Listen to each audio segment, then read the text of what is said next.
कि ये अनपढ़ गवार लोगों का देश है, ये क्या डिजिटल पेमेंट्स करेंगे। और शर्म आनी चाहिए, हर जगह जाकर जो है भारत की इकोनॉमी के बारे में इतना गलत बोलते रहते हैं। मैं इस ऐतिहासिक और दूरदर्शी बिल के लिए हमारे प्रधानमंत्री श्री नरेंद्र मोदी जी और वित्त मंत्री श्रीमती सीतारमण जी का बहुत बहुत आभार व्यक्त करती हूँ। एक वक्त था जब कांग्रेस के प्रधानमंत्री जो हैं बड़े बड़े उद्योगपतियों के जो लोन हैं वो फोन पर कराया करते थे,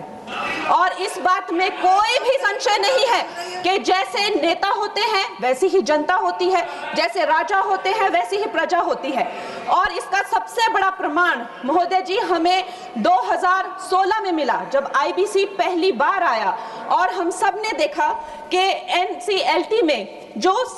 87% जो केसेस थे उनके जो सेटलमेंट वर्थ 13.9 लाख करोड़ के थे, आईबीसी आते ही वो सेटलमेंट बिना कोर्ट जाने से पहले ही प्री एडमिशन स्टेज पर ही वो सेटल हो गए। कहीं ना कहीं इसे आईबीसी का डर कह लीजिए या एक नेता की नीयत और नीति पे जनता का विश्वास कह लीजिए। उसके बाद जो क्राउन डेट करके जो अंग्रेजों द्वारा चलाई गई ये जो कुनीति है, जिसके करके जो भारतीयों को लूटने का एक जो उनका जो काम था, कभी कांग्रेस ने नहीं सोचा कि हम भारतीयों को इससे मुक्ति दिलाएं। ये काम भी हमारे यशस्वी प्रधानमंत्री नरेंद्र मोदी जी ने किया कि जब भी कोई बैंक कहीं से रिकवरी करेगा तो वहां सरकार को अपनी टांग अड़ाने की जरूरत नहीं है, वो धन जो है लोगों के पास जाना चाहिए, गरीब। और ऐसे यहाँ के वित्त मंत्री थे कांग्रेस के जो कहते थे कि ये अनपढ़ गवार लोगों का देश है, ये क्या डिजिटल पेमेंट्स करेंगे। और हमारे प्रधानमंत्री जी ने जो भारतीयों का आत्मविश्वास तार तार कर दिया था, ये कांग्रेस के लोगों ने